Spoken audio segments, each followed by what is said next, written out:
Wonderful. All right. Everything look Perfect. good there? All right. Thank you. Everything looking good. You bet. Thanks, Dan. Okay. Um, I'm Dan Begle from Mahle. I'm the performance sales engineer. Uh, so I'm just going to go over some engine bearing designs and functions. I know there's been a lot of presentations on bearings. I'm hopefully put a little different twist on this as far as a bearing's not just a piece of stamped steel. It's actually has function to it. So um, move on here. I'll get me out of the way so you can see better. All right, so we already went over personal history, but it's just a little bit of my background. Um, I have a lot of experience in race car engines and engines. It's been my passion. It's been my life the whole time. I built, like a lot of you guys out there, built a lot of engines, did a lot of things, but until I moved to Mahle and actually got involved in how engine bearings are made, got with engineering and understanding the design and concept, and again with my reliability, where I looked at failures and made failure analysis, it's been really neat to close the circle. So a passion of mine is education. I'm hoping that what I've learned, I'll be able to pass some of that on to you, and that way you guys can look at things a little differently. So start out pretty simple, which isn't really that simple, but what is a bearing? Again, it's not just a piece of stamped steel. It's the definition is a hydrodynamic bearing is typically a low clearance assembly that relies on a film of oil. And the key word here is occasional air. Remember that, because we're going to talk about that here down the road here just a little bit. That develops space while the spindle is rotating. The bearing transmits float and the load of a self-renewing film of lubricant. So in saying that, so here's an animation of what happens. So as you can see, the crankshaft is turning and in the direction there. And I'm gonna, whoops, here. So there's your crankshaft spinning. Now, all the load, as you can see, the pressure, and we would know the crankshaft is pushed downwards. So as this oil, you can see you have your oil clearance. And as the oil clearance would come around to on the right there where you see wedge shaped space, you're actually taking oil and feeding into a wedge shaped space. The simple thing that I can relate, or hopefully help you relate to, if you take a door wedge and you would stick it underneath the door and you take your foot and you kick it, it's trying to lift that door up, which is basically how door doesn't move anymore.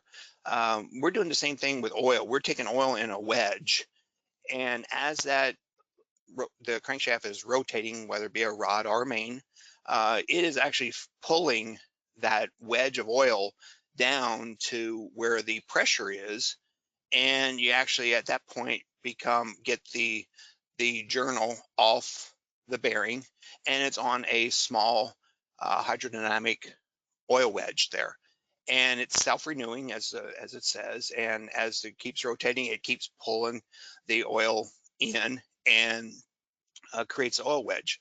So from another conversation another time, you can look at point loads and where you get bearing wears and fatigues and where you lose the oil film.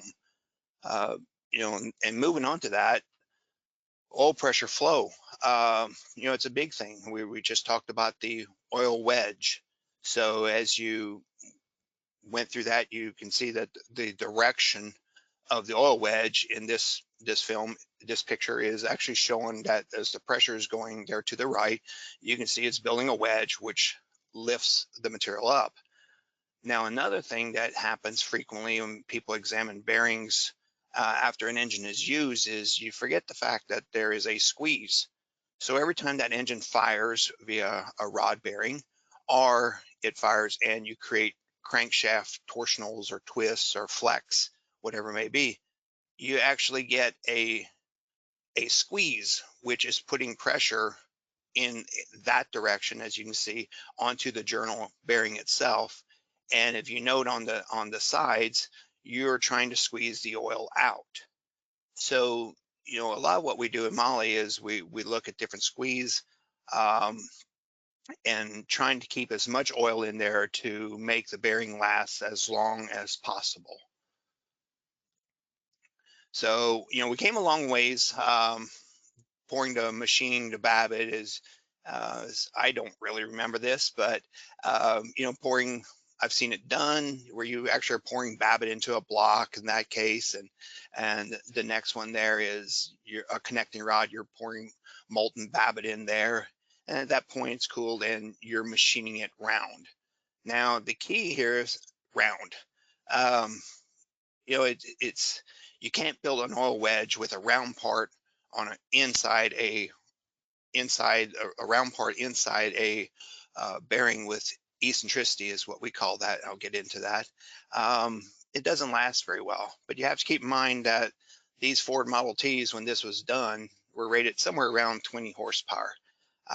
As we all know, there's substantial different horsepowers now, and with all the options that have been created over time. So a lot of things, the engine bearings, you can research a little bit roughly. The inserts, get away from Babbitt, came around in the 1940-ish, depending on which manufacturer you look at. It's variable, but so a lot of what I do is I work on different projects that we're seeing issues in the field and trying to determine what needs to happen.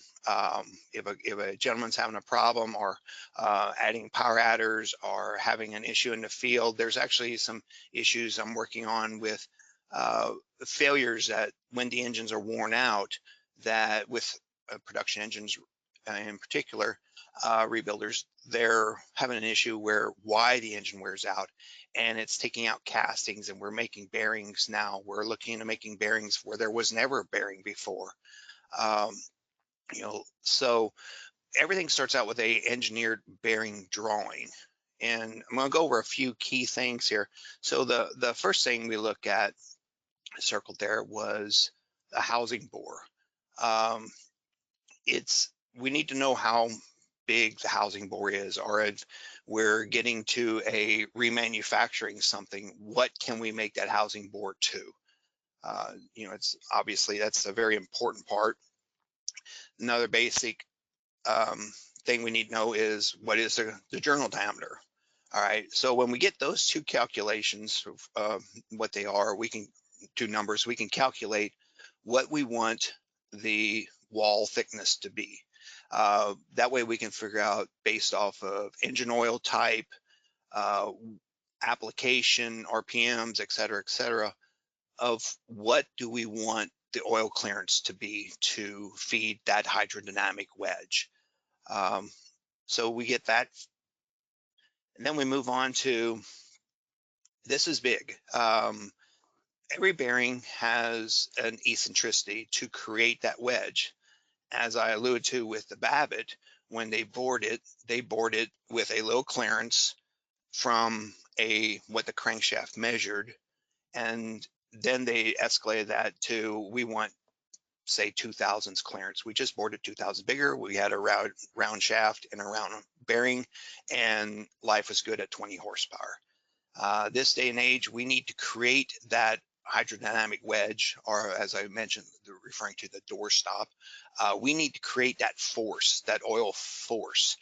So, looking at what goes on there is where the red arrow is, you can see that in this particular case, we have at 320 to 440 thousandths, we're all set boring that bearing and putting 3 to 6 tenths of eccentricity in that bearing per side.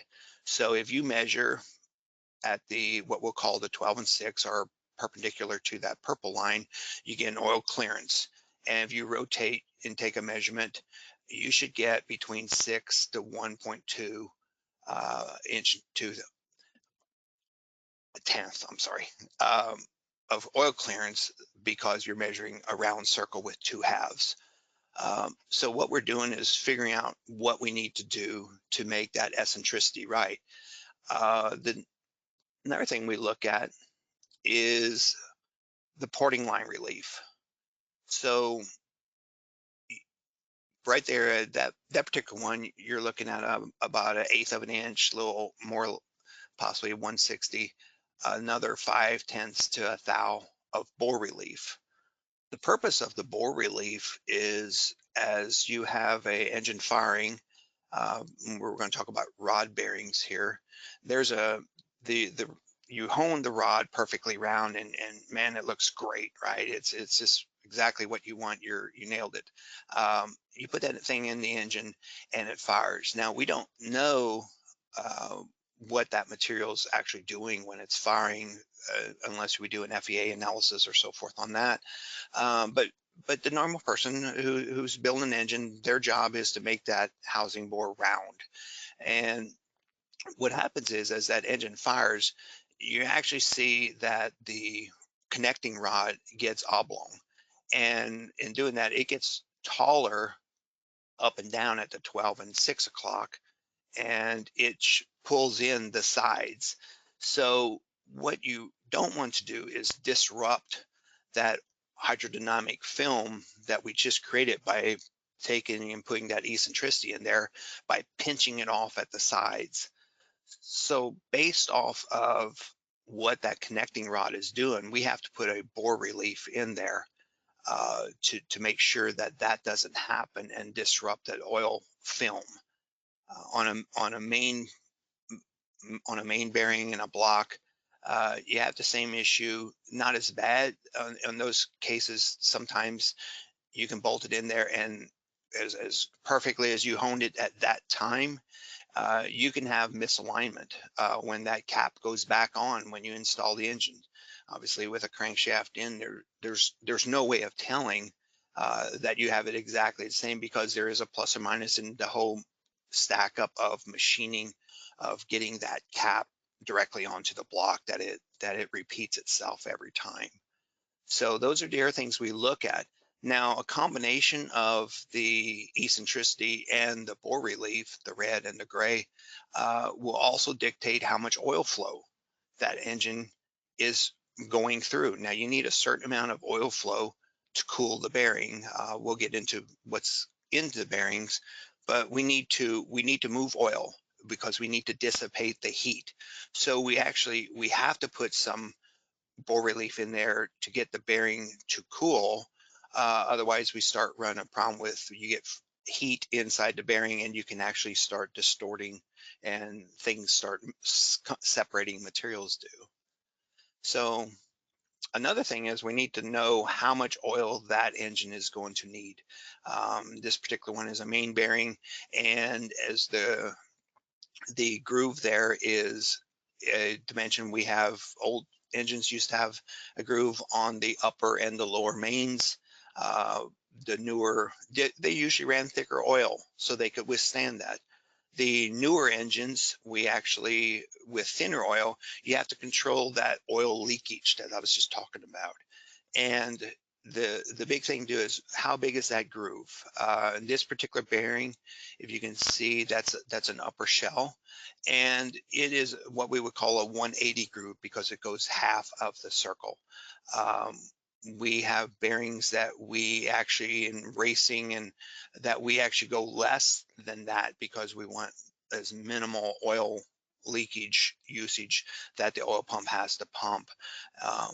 But on the same token, we need to know that there's enough supply to feed the bearing. So on the upper side of that, we have a calculated size of the oil groove that would hold oil. So as the crankshaft collects the oil to go to the rod bearing, that it has adequate supply to feed that. Because believe it or not, there is a pressure drop from the main to the rod, where you actually get fluctuations of pressure, and a lot of it, to feed the rod bearing at higher RPMs, comes from centrifugal force. So you have to have a reservoir to pull the oil up to that. And then again, there's a lot of other things, but those were kind of the highlights I just wanted to address and show today. So another big thing that we use is the Saber Fit Analysis. It stands for Software for Analysis of Bearings in Reciprocating Engines. It's an absolutely incredible tool. I get really mesmerized by it when I start looking at it, because what we do is we figure out, as it notes there, the block material. Is the block cast iron? Is it aluminum? Cap materials, again, the same. Oil pan materials, what bolts, is the oil pan something to help support the rigidity of the block? And then we also, what bearing shell are we making? Is it going to be steel or an aluminum back? And then what kind of lining is in on that bearing shell? And the reason for this, a lot of it, you'll see as we go on, is there's, if we're talking about a steel block versus an aluminum block, is we have to look at the thermal expansion. Um, Cast iron block is a different thermal expansion rate than a aluminum block would be. So that's very important to know what engine we're working with.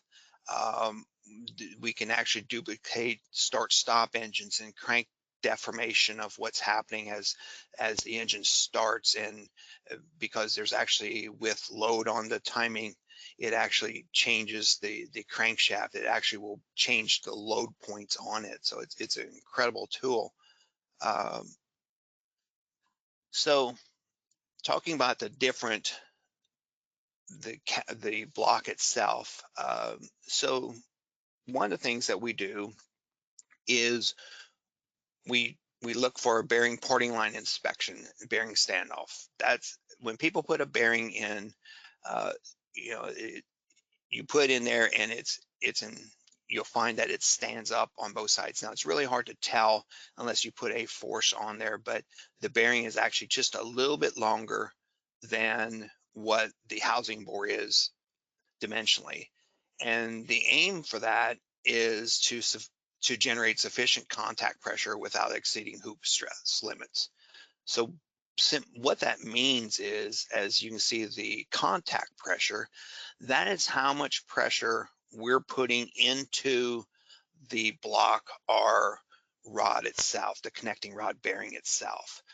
Uh, when we calculate that out, we also calculate, because aluminum will actually grow too. So if you put pressure on aluminum, it actually makes the housing bore bigger than what it was when you honed it, because of the hoop pressure that's going against it. So that's all calculated on that. And then we come up with the hoop stress, which is the red. And the hoop stress is actually different based off of if it's a steel back bearing or an aluminum back bearing. So we want to create as much contact pressure to keep that bearing from moving and not create too much hoop stress that we actually buckle the bearing. For instance, we could put more contact pressure on a steel back bearing because it won't buckle as easy as if we did an aluminum back bearing. Hence the reason that a lot of the higher horsepower applications use a steel back bearing, because you can put more contact pressure and it won't buckle the bearing. So after we calculate out and figure out what the material is, what the block is, what bearing we're going to use, what's everything about it,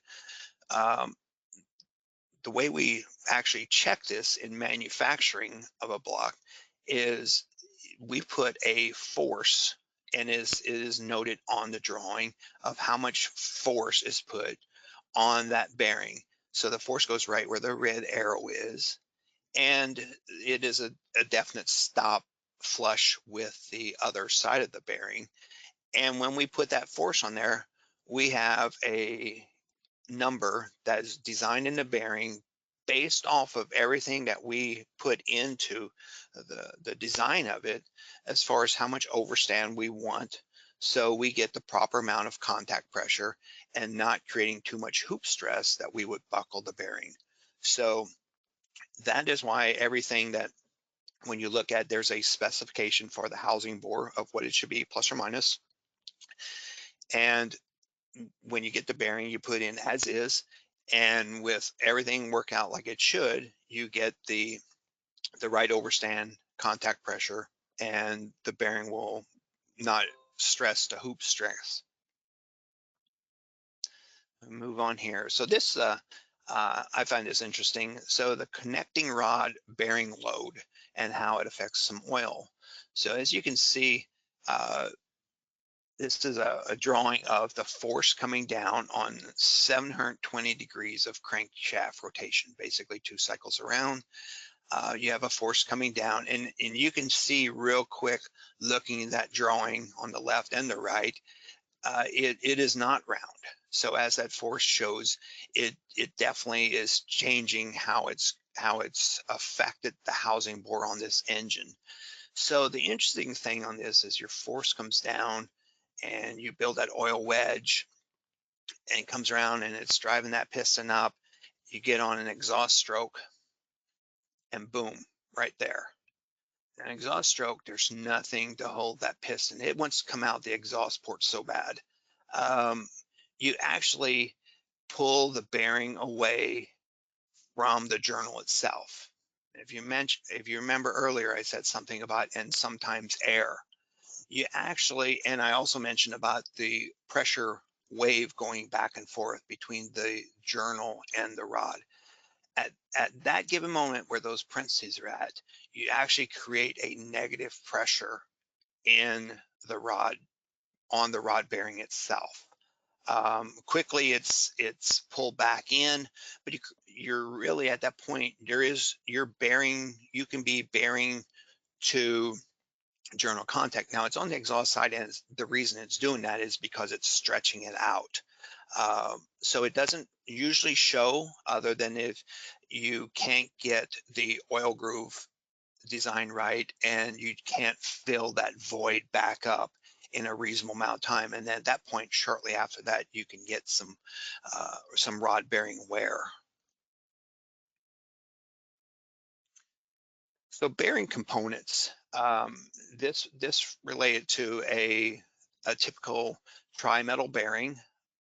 We have a backing, as I mentioned earlier. You know, this is a steel backing, and it has a copper lead substrate in it, and then an overlay over top of it. And you can see a cross section of it that is showing those particulars. So blowing that cross section up a little bit more on a standard copper tin lead bearing, there is, you can't see the bottom of steel, but this bronze substrate you can see there is, and then there's a nickel layer, and the nickel layer is done to prevent migration of the copper tin lead. Those materials will want to migrate into the substrate, and the substrate needs to stand on itself, and the overlay needs to stand by itself, and if they intermix, it affects it in the performance and reliability of the engine. So it's a very thin, couple micron layer of nickel. You'll never see it unless you do exactly here and polish one down, do a cross section of it, but it is there.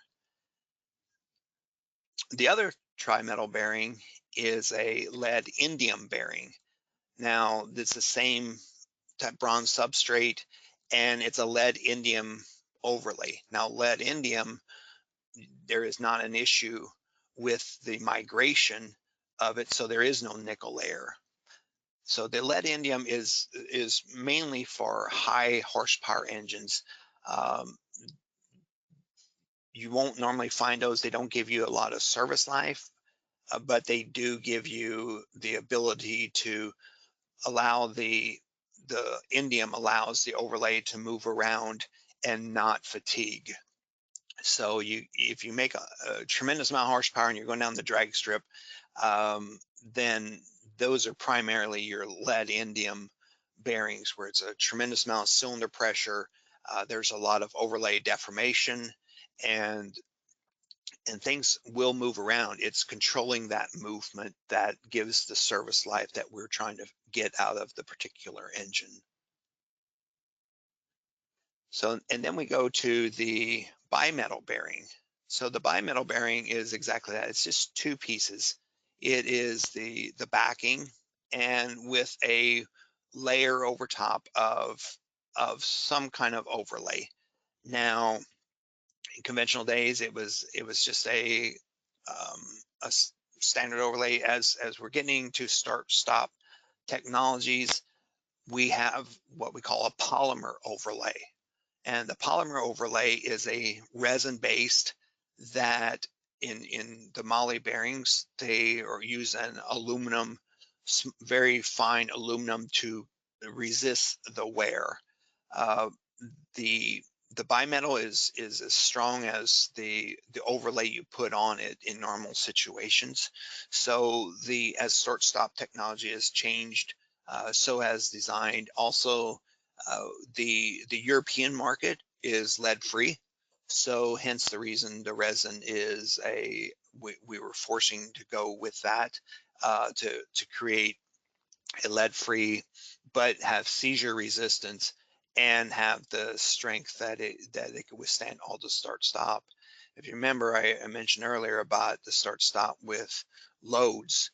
Uh, as there is a high load every time that engine starts, there's a high load of that changes as the RPMs increase, because when it first starts and you're sitting at the stoplight and engine shut off, first thing you do, you step on the gas and you're wide open and going. And you have to have a bearing that would be resistant to scuffing, because it has so many dry starts situations that happen. So the polymer is I shouldn't say it's relatively new, but there's a lot of development going on that as we move forward into the future. So this is a blown up view of the cast copper lead bearings and the sintered bearings. So the picture on the left there is your cast copper lead that Mahle Cleveite uses on the performance bearings. And basically what happens, if you look at the very bottom picture, you're taking 2000 degree copper lead mixture and you're melting it into what it is, it folded up the edges of the metal to make a little trough.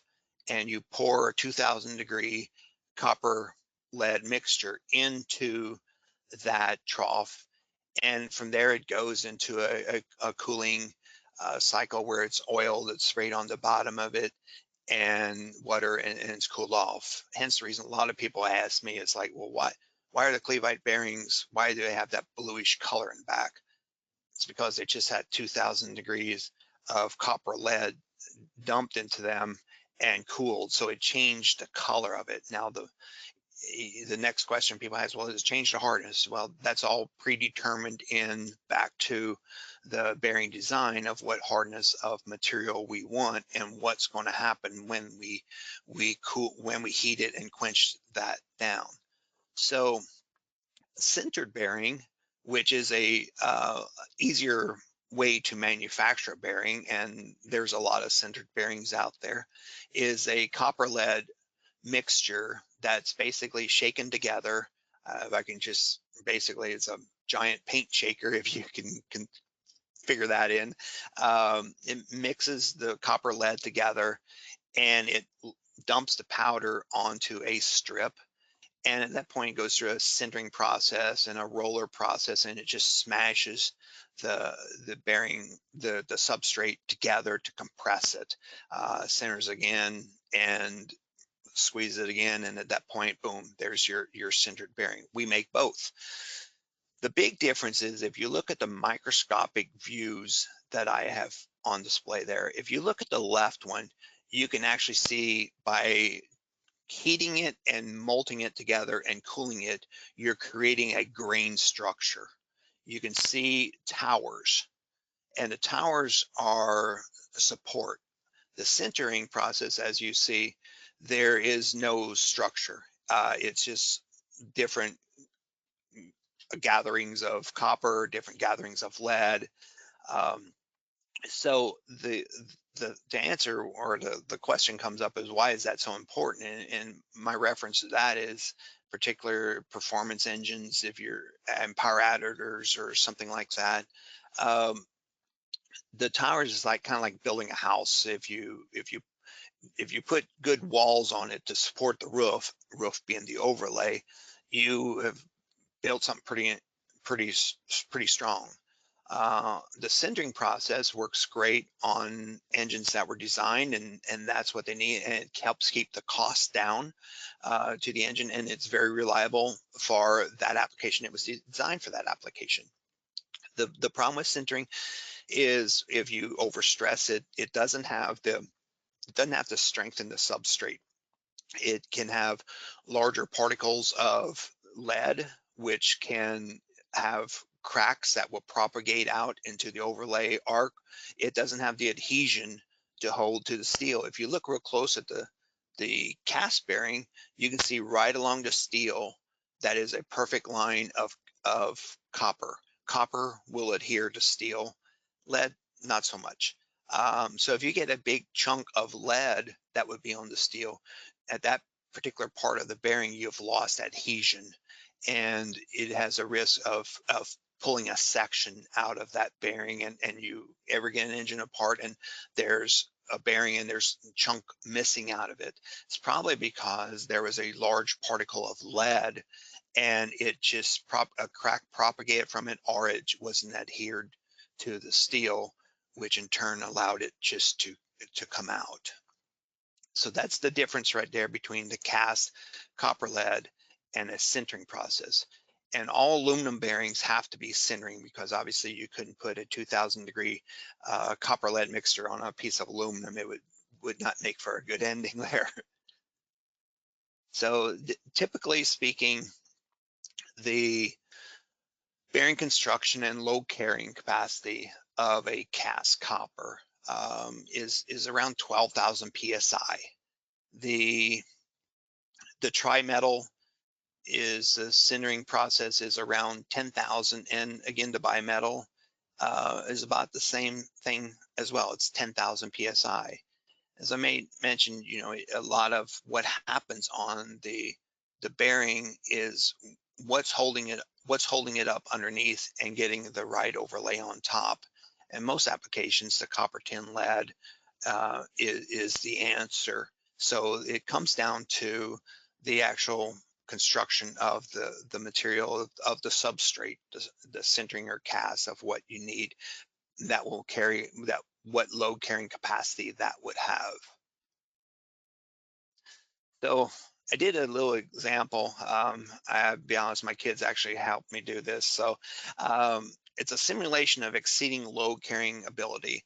So basically I had my kids make a bowl of Jello. If you can imagine the Jello the bowl being the steel backing, and the Jello orange, we're going to call that the substrate. All right, so there we have our bearing strip right there. From there, we put an overlay on top of it. And the overlay in this case is black paint, just to show. It all looks pretty good. Everything looks happy until the engine fires up and we get the substrate, in this case the Jello, that would start to move. At that point it moves, and you get what you see here is you get the fatigue marks. So when you get a bearing out and you look at it and you see these fatigue marks, which looks like a spider webbing, at that point what's happening is a lot of times the substrate is moving around underneath, and it's mentioned earlier, the roof and the walls. The walls are flexing, and the overlay is very rigid and it doesn't want to move, so it's not moving in harmony, and at that point you develop this spider web, and you may only see it on a part of a bearing, or you may see it on the whole bearing, you may see it on an edge. Usually when you see an edge or something like that, that would be something we would talk about, you know, crank flex, what's happening as the engine is firing and the crank's flexing. And a lot of people think crank flex and they're thinking about, you know, big horsepower engines, something, you know. Back to the Saber Fit, we actually have analysis on start stop and how much nose flex is on a crankshaft when that engine starts. and the load that it's putting on a particular part of the bearing. And as the RPMs increase, that load decreases and it changes the location. So it's very interesting. So if you see something on a part of it, a lot of times you have to look at it and try to figure out what's going on. Some of it you can fix and some you can't. So the correct bearing, truly the correct bearing, we want corrosion resistance with the new oils that are coming in, and weights of oils and everything's changing. So we have to create something as far as the whole bearing that is corrosion resistance. So we want wear resistance. We want the bearing. What's the customer looking for? Is he want something that's going to last him 300,000 miles, or is he wanting something that is going to go to the racetrack and make a lot of horsepower and win races, but he knows with all these power adders that he needs, he's not going to get the reliability that his daily driver car is going to get driving him back and forth to work to pay for his hobby car. What kind of load carrying capacity are we looking at? Again, back to that, are we building a stock engine and just putting it back the way it was originally designed? Or are we making modifications and what we need to do? Does he need an aluminum bearing, or do we need to step it up to a steel back bearing if it's not that extreme?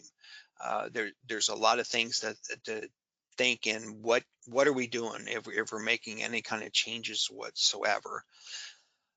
The compatibility, again, kind of stemming off of that, you need the compatibility to, as you make a change in design. My career was made of different design changes from what OEM had, and I'm kind of a rebel when it comes to that, and learned a lot of the do's and don'ts. Some were very costly, but making some compatible to what you're doing, and so in conformability, that's big. You need the engine, you need the bearing to conform, and when I say conform, it has to be able to move. You need the bearing that will conform to what you're going with different. If back to the connecting rod, when it changes from the round shape to an ovalization, is the bearing going to do that? Are we causing fatigue? Is the centering, is that going to create a problem because your bearing is flexing so much and there's not a good base for that bearing to be? And then the biggie for forever is going to be embeddability. If as clean as we try to make everything, and I know everybody, customers always change their oil and their filter exactly like they're supposed to, right? There's debris that gets in there. There's casting flaws that come out of the casting, and you need a bearing that has some embeddability, that when it does that, when something comes out, that it's able to withstand that and keep going.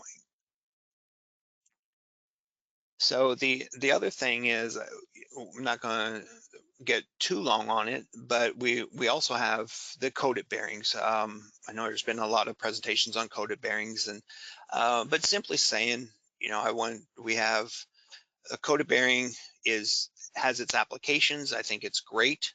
A lot of people ask me, well, do I need a cold bearing or not? And I think the simple answer to that is, it builds margin. My mentality is I'm always looking at taking parts and what can we do to make this part have more reliability.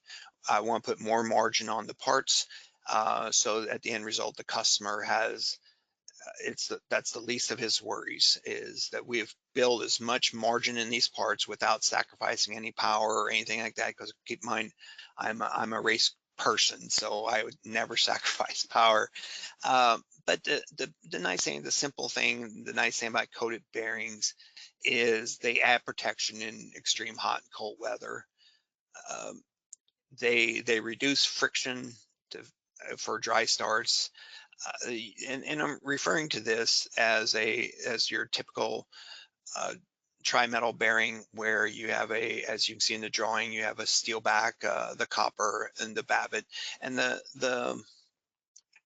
the coating part is actually over top of the overlay or babbitt, whatever you want to call that. So you still have the bearing will still move the same as we previously discussed. You still have the overlay that kind of keeps it all together, has some movement, some embeddability, uh, and everything there to help with the scale that we had just talked about. But the dry starts, as the dry Mahle lubrication of that is exactly when that engine starts up, it gives the ability to allow that to have some kind of lubrication before the oil wedge gets into place. The other thing, personally, I've watched it, it's reducing the overlay temperature. In certain applications where there's a lot of cylinder pressure, uh, a non-coated versus a coated bearing, I've seen where it actually has reduced the cylinder temperature. And it's easy to tell because at a certain temperature, the overlay will start to melt. Every metal has a melting point, and not to get into a long discussion on melting points of metal, but if copper, tin, lead overlays, you can look at the melting points, and if you get frictional temperatures, you can actually start pulling out the easiest melting, the lowest melting point material. And at that point, the bearing will want to go into a seizure, and when you start pulling that out and separating the materials, the bearing would want to go and it would start wanting to have a seizure. So with the coating, you're putting a thermal barrier into it, but it also allows the bearing to do exactly what it was designed for. And you're creating a dry film lubricant, you're creating a thermal barrier, and it's just designed to give less wear. Now, back to the start-stop technology with the polymer. The polymers are different. That's more of the bimetal bearing, which is a polymer over top. Polymer is a resin with the aluminum flakes. The resin is great for holding it all together. Not so good for dissipating the heat. So that's the reason we add the aluminum flakes into it. If you ever look at one, they kind of have a little shiny tinsel to them. That's just some really fine aluminum that's put on there directly onto the backing. And the purpose of the aluminum is to dissipate the heat out of the bearing. Because again, if you get the bearing too hot, you can get frictional temperature. It doesn't reflect in your oil temperature or oil temperature gauge. It's specific frictional temperature to that part. It's not enough that it's going to raise oil temperature. It's just enough that it's going to create problems with the overlay that's on the bearing itself. So the polymer is actually replaces all those components there, and it's just directly onto the metal surface or aluminum surface, and then it's applied, and it actually can be held to very close tolerances by it's a spray method that's used. We actually have two of the facilities that are doing that, one in Germany and one in here in the States, that we're doing that, and we have several projects that we work with on that. So I think that's kind of what I have today. I appreciate everybody's attention, and hopefully my goal is you've learned something and you think of that bearing as a little more than just a piece of stamped steel when you pull it out. And every part has a story. If you look at when you tear an engine, every part has a story. It's knowing what that part is telling you, and to be able to read that is key as if you're building engines and what's happening. So again, I appreciate it. If anybody has any questions, feel free to put on the chat. There's also my email. If anybody has any questions or needs some information down the road or something like that, feel free to use me as a resource to help with whatever your needs are. And with that, Rob, I think I'll turn it back over to you. Super, thanks, Dan. No, great job. A lot of really good information there for sure. We do have some questions that came in, and I think Steve is just filtering through those now. So, Steve, I'll pass it over to you, and I'll let you fire away with some questions. You bet.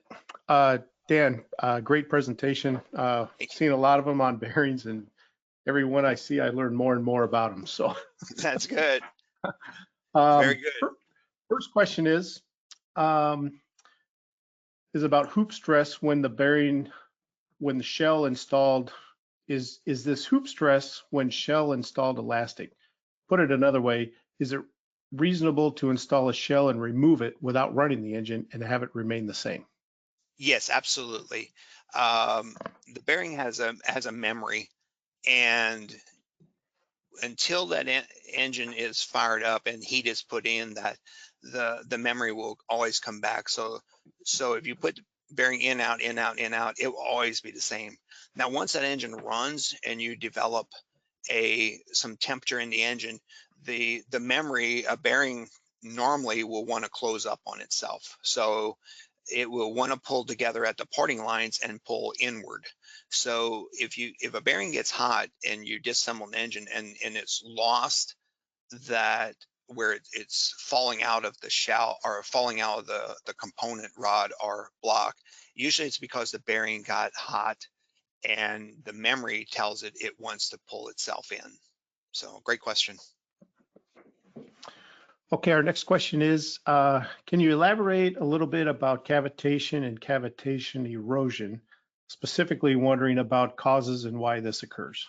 Sure, absolutely. I spent, my tenure in the racing cavitation specific, the Daytona and Talladega were a huge battle. We had catastrophic failures because of it.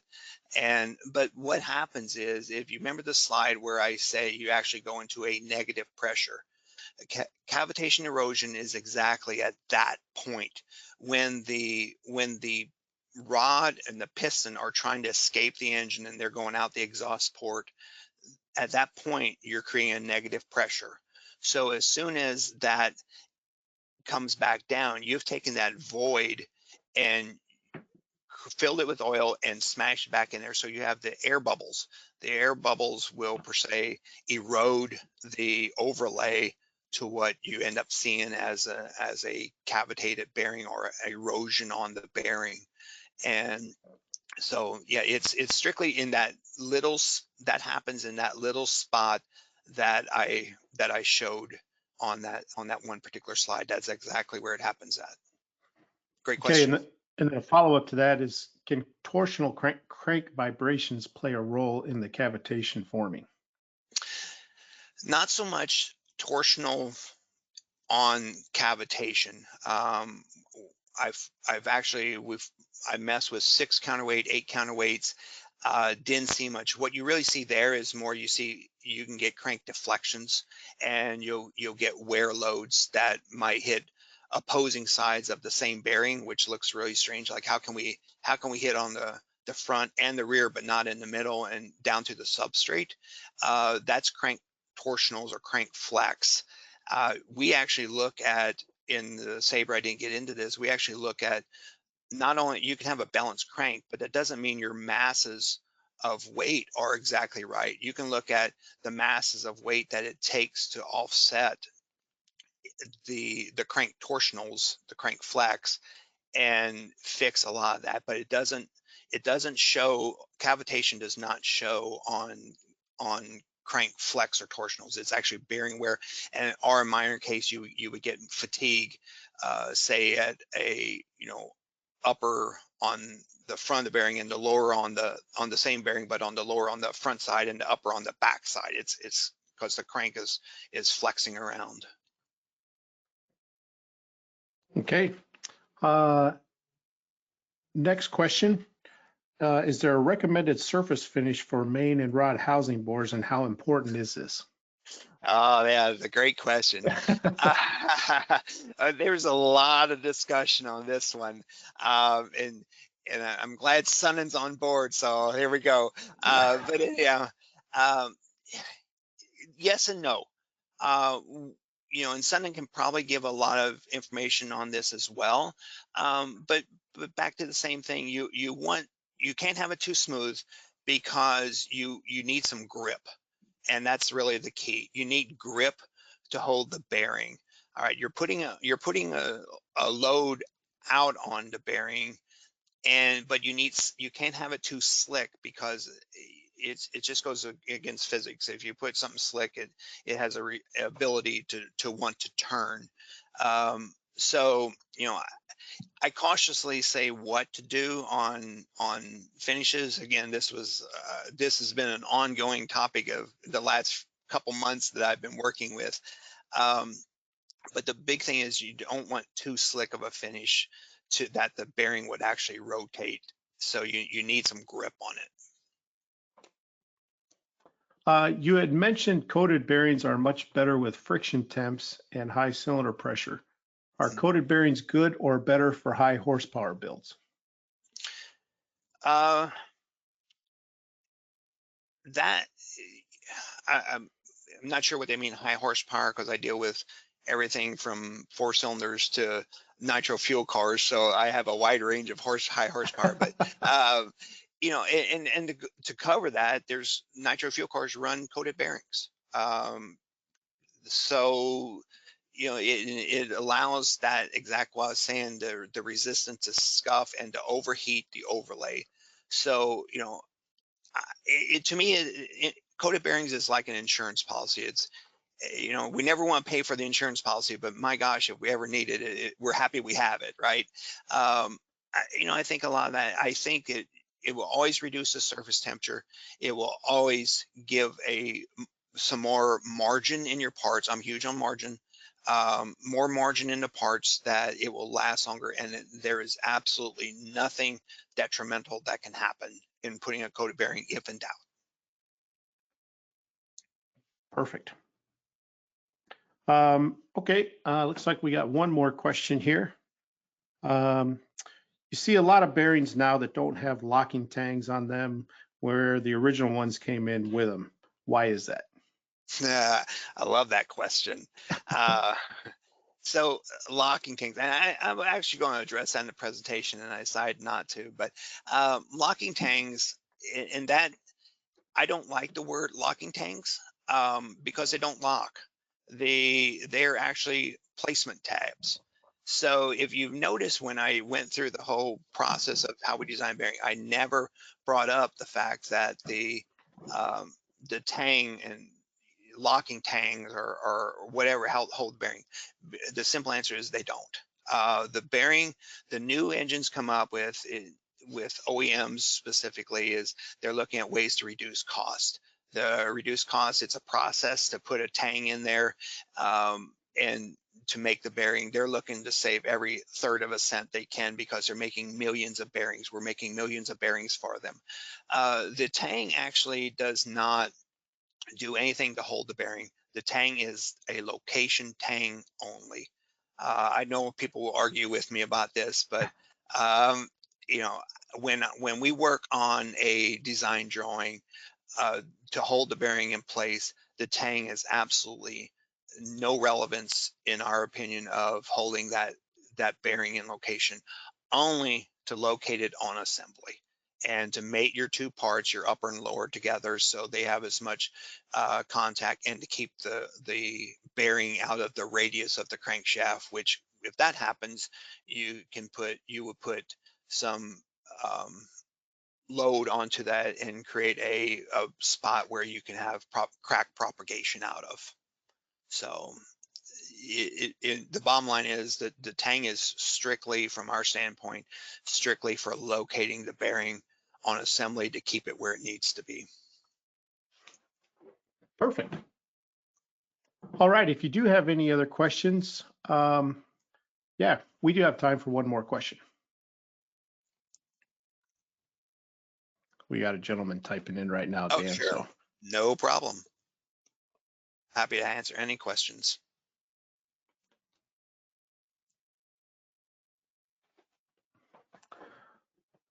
Are there end user tools for calculating bearing clearance for given loading situations? So I think they're like is there a tool to figure out your bearing clearance given the application or the load that's going to be applied? No, there's really not. And I work with a lot of engine shops that are doing things. And what I find is people have their own recipe. I can talk to two guys that do the same engine and they have different theories on how they do that. And a lot of that is based off of what kind of crank they're using, counterweights, what kind of oil they're using, et cetera, et cetera. Um, it's a loaded question because application also is huge in it. But you have to, if you're building an engine and you have to determine what oil you're going to use to start. If you're using a later model thinner oil, you would set your clearances to the tighter side of what you would normally do. If you're going to run, if the customer is using a heavier oil, as especially like what they did many years ago, you would use a little bigger clearance because you have to have, back to that, you have to have oil movement to cool the bearing. The difficult part of that is if you're building an older engine and let's say it has the 360-degree groove, to change that to a thinner oil with modern day, guys building the engine and saying, oh, I'm going to take this, rebuild this engine, and I'm updating everything and I'm going to put them on thinner oil. Well, the problem is back to the oil usage with the bore relief of the bearing, the oil groove. If it's a 360, you have a lot more oil hemorrhaging out of the bearing, and the thinner oil is going to flow too much. And you actually can get to a point where you create an issue of not being able to have enough capacity in an oil pump, or you're on the pressure relief valve all the time and you can't flow enough. So again, you have to look at if what the bearing is, what the engine is, what oil you're going to use. If you're going with something with pretty well close to standard horsepower rating, let's stick with standard spec. That's usually the best place to go until you do several of them and you can read them as they come back. Like I said earlier, parts don't lie. It's just knowing what they're saying to you. That's huge, and it's hard to make a one-time. It's like, oh, I'm gonna go crazy and do this because it's gonna be better, because somebody else's recipe may have a different mixture in it than what your recipe does, and he just forgot to tell you that part. So your end result's not going to be the same. So basically, stick with what worked in the past, and unless it's very extreme at that point, there's my email. Give me a email and we'll talk it out. Okay. Another question came in here is the cavitation air or boiled off oil vapor? Ooh, that's a good question. I don't know if for sure we can answer that 100% either way, because again, there's different oils. For example, and I'm sorry related to everything that's racing, but you keep in mind I did this for 40 years. So, we had qualifying oil that we used, and the goal of the qualifying oil was to make 2 laps. And you want the oil it had a much lower flash point than race oil. So you wanted to meet at max temperature, which was considerably lower the second lap around. So the engine was at optimum performance. So the flash point on that oil versus race oil would have a higher flash point for longer mileage. So if you looked at, and I saw cavitation on both on qualifying, and obviously it doesn't have as much run time, but you can see it.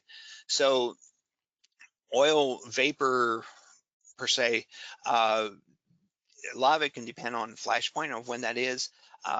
Basically what we found is, and I know different racing applications, they have oil centrifuges where they get rid of the air.